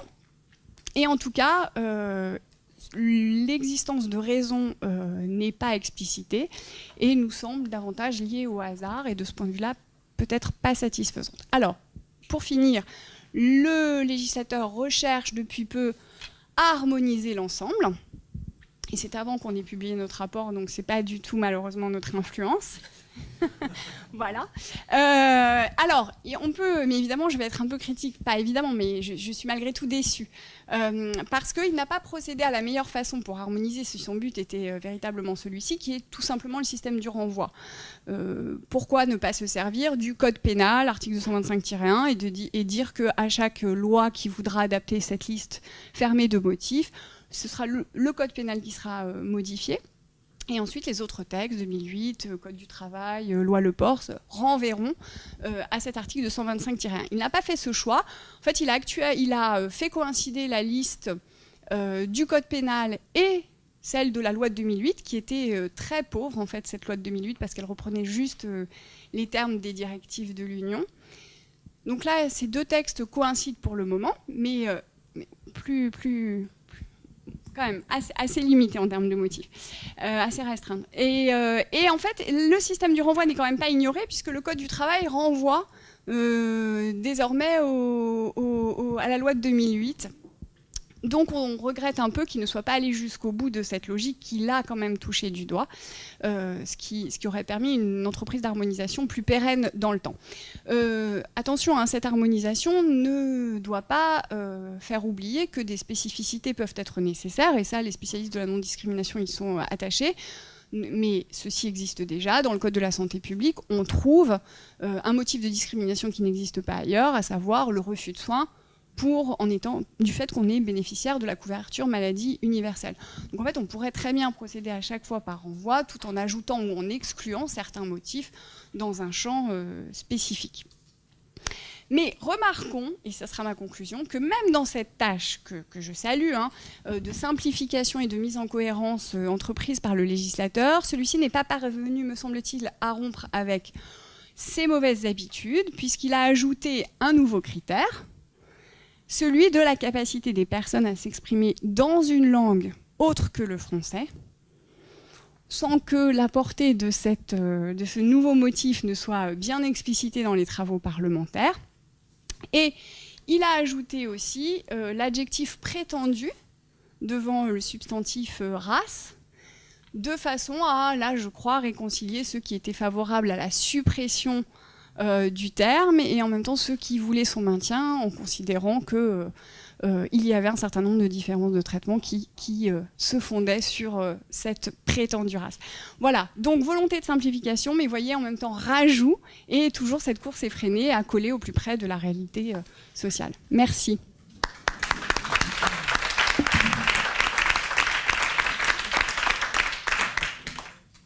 Alors, merci pour ce bel exposé. Peut-être des réactions dans le public. Bonjour à toutes et à tous. Celui qui vous parle, il répond au nom de Marc Armstrong Noël. C'est un plaisir incommensurable pour moi d'être là aujourd'hui. C'est vrai que la plupart des exposés ont eu une haute voltige de professionnalisation. Certaines fois, je me sens perdu, mais parfois je me sens plein dedans.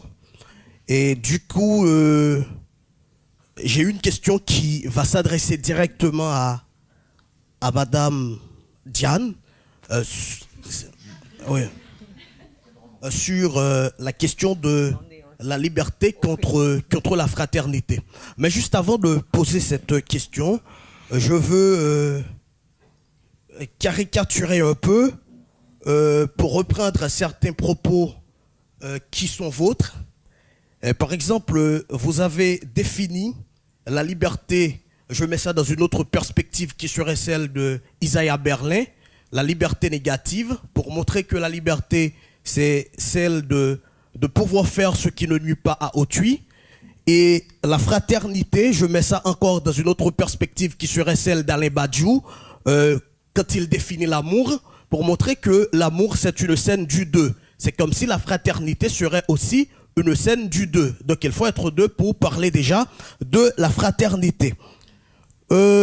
Ensuite, pour conclure, vous avez, je pense, cherché à avoir une certaine conciliation, une certaine compatibilité entre la liberté et la fraternité. Maintenant, ce que j'ai comme question, c'est une question qui a au moins deux volets. Alors, du point de vue théorique, on a vu effectivement la tension qui règne entre la liberté et la fraternité. Première question. Alors, le premier volet, c'est de savoir concrètement comment se constitue cette tension entre la liberté et la fraternité. Deuxièmement, le deuxième volet, c'est de savoir en quoi est-ce que cette tension ne participe pas à la vitalisation de la démocratie. La démocratie pensée par Pierre Manant comme une dette de sens, pensée par Claude Lefort comme forme globale de société caractérisée par une tension originaire, pensée aussi par Alain Badiou qui comprend la démocratie comme non la fin de voyage, mais une manière de voyager. Donc si je reprends un peu pour Claude Lefort, cette démocratie qui est axée sur une tension originaire, est-ce que cette tension qui règne entre la fraternité et la démocratie ne nourrit pas, entre la fraternité et la liberté, ne nourrit pas la perspective démocratique telle qu'elle est pensée? Voilà. Très bien. Alors, il y avait une question avant celle de Fabien. Vous aviez, mademoiselle, une question aussi? D'accord. On fait toutes les questions et puis toutes les réponses. On a besoin du micro devant.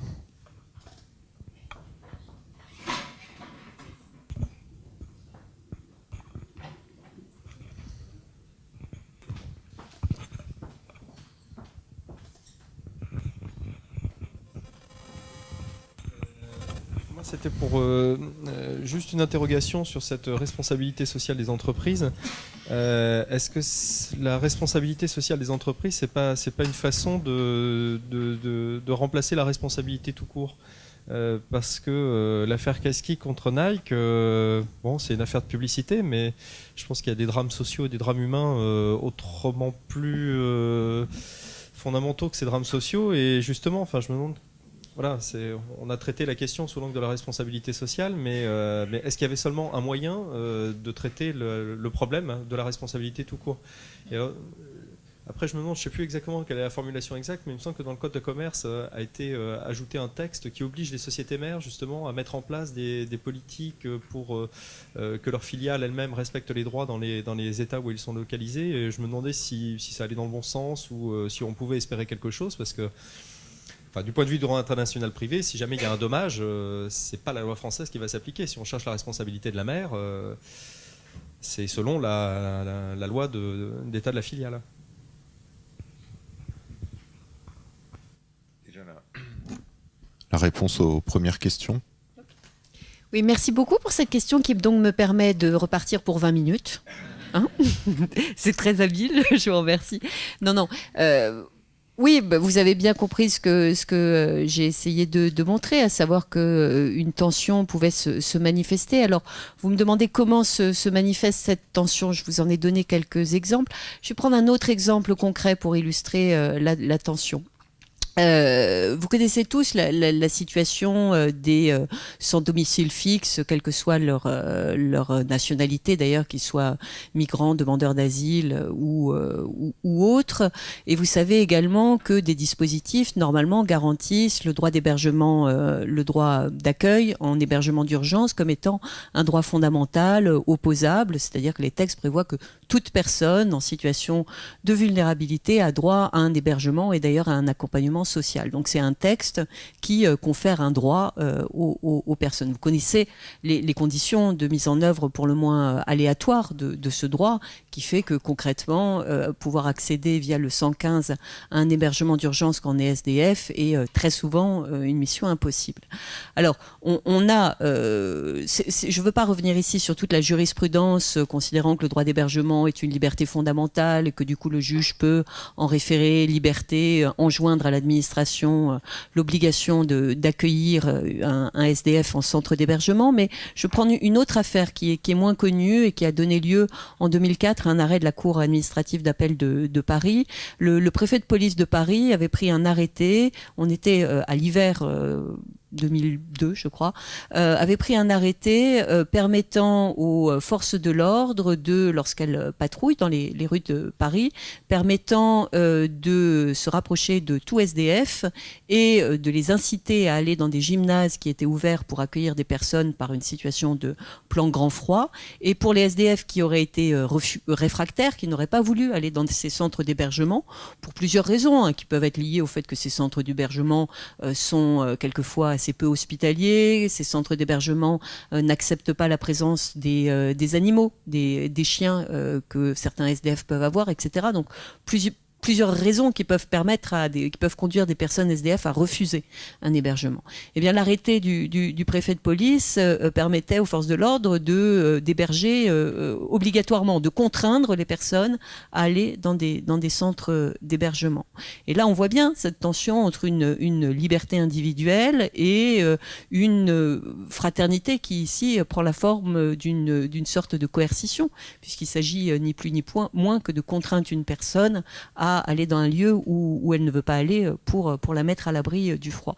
Donc vous voyez là un exemple de cette tension. Les juges ont considéré que l'arrêté était légal parce que, disent-ils, en situation de grand froid, la vie des personnes est en jeu et la situation de vulnérabilité des SDF fait qu'ils peuvent prendre des décisions qui peuvent être dangereuses pour elles-mêmes. C'est la protection de la personne contre elle-même qui est une grande question, qui reçoit des réponses extrêmement nuancées selon les situations, mais qui peuvent traduire cette tension. Est-ce que, maintenant, pour répondre à au deuxième volet de votre question, est-ce que il y a là... Quel était le terme que vous employez, une revitalisation de la démocratie? Certainement, c'est pour ça que je soulignais en introduction le fait qu'il y avait là une construction qui est une construction politique à laquelle le droit offre un certain nombre d'illustrations. Voilà, c'est effectivement une question politique. Est-ce qu'elle revitalise la démocratie? Je ne sais pas, la démocratie a certainement aussi d'autres terrains de vitalité à exploiter. Mais oui, c'est certainement une question politique. Alors, du coup, il y a deux questions dans votre question. Donc sur la première, de savoir si la responsabilité sociale, enfin en tout cas le rapport entre la responsabilité sociale de l'entreprise et les autres formes de responsabilité, notamment juridique. Je pense qu'il n'y a pas de conflit. Je reviens quand même sur la définition qu'en a donnée la Commission européenne, mais qu'on va retrouver aussi dans ISO 26000, qu'on va retrouver dans d'autres normes. La première des choses, c'est que la première des implications de la RSE, c'est déjà de respecter la loi et les conventions. Donc à partir de là, on est... Oui, non mais... On est d'accord. Non, mais ce que je veux dire par là, c'est que du coup, le concept de RSE suppose de toutes les manières le respect des régimes de responsabilité juridique tels qu'ils sont posés. Donc, il y a pas conceptuellement, il n'y a pas de conflit. Et on est sur une forme de responsabilité beaucoup plus large, beaucoup éthique, morale. Mais il n'y a pas de conflit. Alors, sur la question de Kasky contre Nike, attention sur une chose, c'est que, alors c'est vrai que moi je suis passé assez vite sur Kasky contre Nike, mais c'est une décision extrêmement intéressante. La question là n'était pas de juger les manquements de Nike à ses obligations juridiques. C'est la question qui était posée, c'était de savoir si la communication de Nike finalement n'était pas une publicité mensongère. Et Nike avait d'ailleurs répondu c'est ma liberté d'expression, premier amendement de la Constitution américaine, et on avait donc ce jeu entre les uns qui disaient en gros vous êtes une entreprise, et en fait une entreprise n'a pas de liberté d'expression parce que quelle que soit l'expression que vous avez, en fait c'est pour se repositionner sur un marché, et donc à chaque fois c'est à une dimension commerciale, et donc à chaque fois c'est une publicité, contre l'idée de se dire, voilà, c'est une liberté d'expression comme on pourrait l'avoir pour n'importe quel individu. Donc on était vraiment sur l'instrumentalisation et non pas sur juger le manquement factuel à des obligations juridiques en matière de droits de l'homme. Alors, et c'est d'ailleurs très intéressant parce que... Et précisément, est-ce qu'il y a eu est-ce que c'était possible? Est-ce que finalement, on ne s'est pas réfugié sur cette question de la responsabilité sociale des entreprises? Est-ce qu'on n'a pas tout ramené à cette question publicitaire et de publicité mensongère, alors qu'il y avait un problème beaucoup plus fondamental à régler?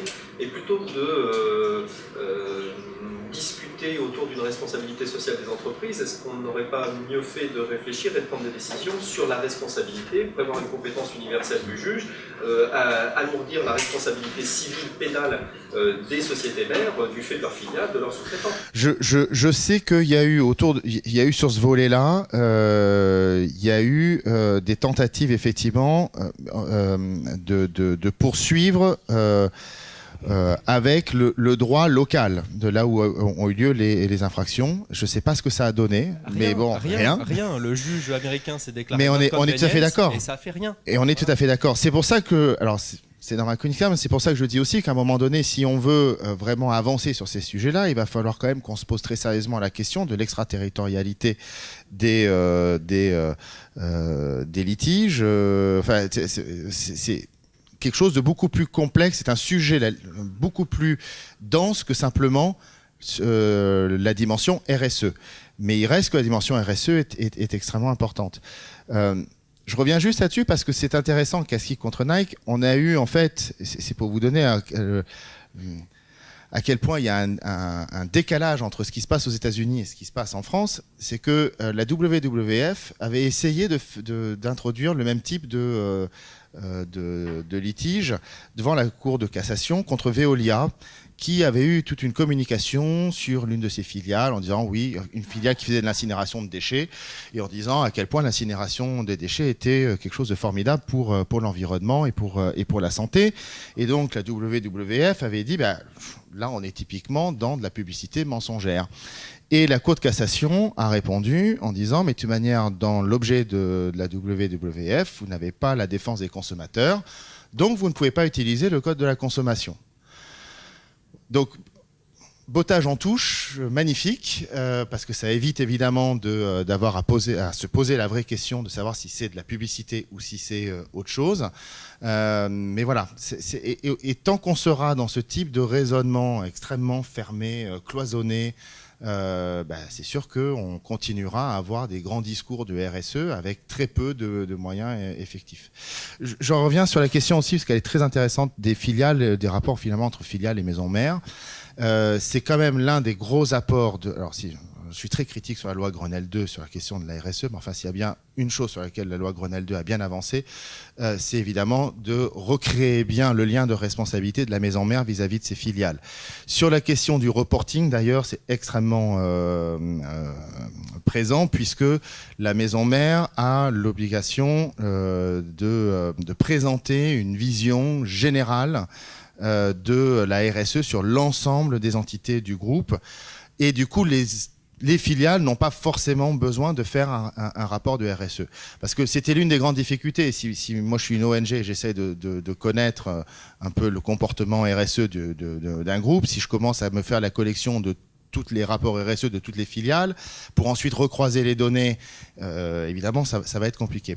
Donc là, il y a quelque chose, effectivement, mais en même temps, attention, c'est pas le concept de RSE qui l'a amené, ça. Hein. C'était déjà bien introduit en droit du travail, déjà, on avait eu cette problématique-là, et en droit commercial aussi. Donc c'est plutôt quelque chose qui a fait une convergence avec ce qui existait déjà.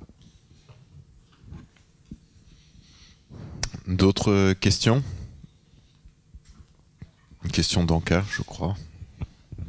Je voudrais réagir aussi sur la RSE. Je crois que le droit a du mal à trouver un angle d'attaque qui permette vraiment de faire face aux pratiques des multinationales. Il y a une autre pratique dont on n'a pas parlé, c'est la question de la transaction, la capacité de payer, en fait, de payer les victimes pour que le contentieux soit noyé. C'est ce qui s'est passé dans l'affaire Total, et c'est un obstacle énorme parce que bien évidemment elles ont les moyens de payer.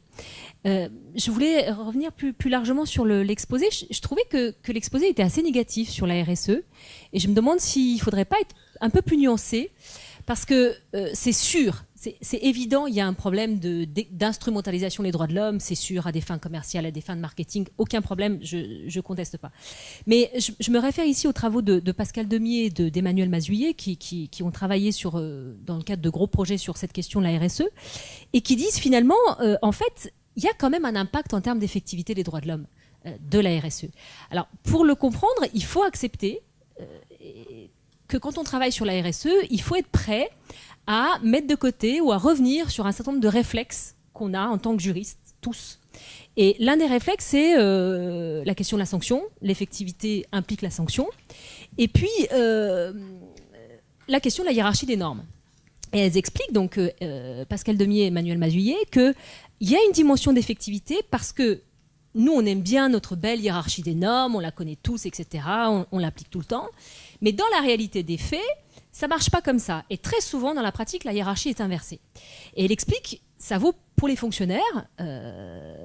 En fait, ils ne regardent pas la Constitution, enfin, ils ne regardent pas la Constitution, les normes internationales, la loi, etc. Ils regardent la circulaire. Et je crois qu'on le vit aussi chez nous. Il y a le doyen ici, donc j'ai besoin de lui poser une question, j'ai besoin de lui demander un truc, donc je vais lui lécher un peu les bottes. Quand on a un problème, je l'avoue, j'avance démasqué. Non, mais quand on se pose une question, on regarde d'abord la note interne du doyen ou de l'université. Et après, on remonte jusqu'à éventuellement à la Constitution. C'est rarement le cas pour les problèmes techniques. Donc, Comment Moi, je vais le faire. Non, mais c'est pour dire qu'on se réfère d'abord dans la pratique à l'instrument qui est le plus près de nous, mais qui en même temps est le plus bas dans la hiérarchie des normes. Et ils expliquent que le code de conduite, en fait, ça permet l'effectivité parce que précisément, ça permet de diffuser les droits de l'homme. Très souvent, les codes de conduite, ils font que rappeler les lois. La loi, le droit, quoi. En termes d'apport au droit, c'est nul. Ça rappelle la loi. Il faut respecter les droits de l'homme. Eh bien oui, mais mine de rien, ça permet de diffuser la déclinaison des droits de l'homme auprès des employés et auprès des partenaires extérieurs. Et ça, c'est important aussi. Voilà, juste pour nuancer un petit peu le constat. Non, mais je suis convaincu de ça. Enfin, évidemment, mon discours, il était critique et négatif parce que, en fait, c'était plutôt pas contre le concept en lui-même et même pas par rapport à la manière dont il est utilisé dans l'entreprise. Je sais que ce concept a pu faire avancer énormément de sujets qui n'avançaient pas jusqu'à présent dans l'entreprise. Même dans des entreprises sur lesquelles on peut avoir un regard critique globale d'ailleurs sur leur action éthique, sur des sujets spécifiques. Non, là il était critique parce que c'est en réponse au fait que à chaque fois il y a quand même ce discours un peu facile de la part des États pour dire RSE comme la solution à tout. D'ailleurs, si vous regardez la loi El Khomri, il y a encore de la RSE dans tous les sens, et alors qu'il n'y a aucun moyen efficace. On reste dans le discours en fait. Et que c'est vraiment pour dire que ce concept justement a énormément de potentiel et il faut quand même que les États l'aident à être encore plus efficace. Voilà, c'est tout. Mais après, non, je suis un grand partisan de ce concept-là et je sais que ça marche pour l'avoir vu, pour l'avoir observé sur des sujets extrêmement délicat. On n'a pas eu le temps de l'évoquer ici, mais par exemple, la RSE est une réponse, par exemple, sur la question de la montée des phénomènes religieux dans l'entreprise, et sur lesquels on arrive à trouver des solutions qu'on n'arriverait pas à trouver en dehors du concept. Donc, je partage votre avis. Voilà. Désolé pour l'aspect critique, mais c'était vraiment pour marquer un coup de colère contre les États qui pourraient faire quand même beaucoup mieux. Voilà. Bien, je vous propose qu'on fasse un quart d'heure de pause et on se retrouve à 16h très exactement pour les 2 dernières interventions.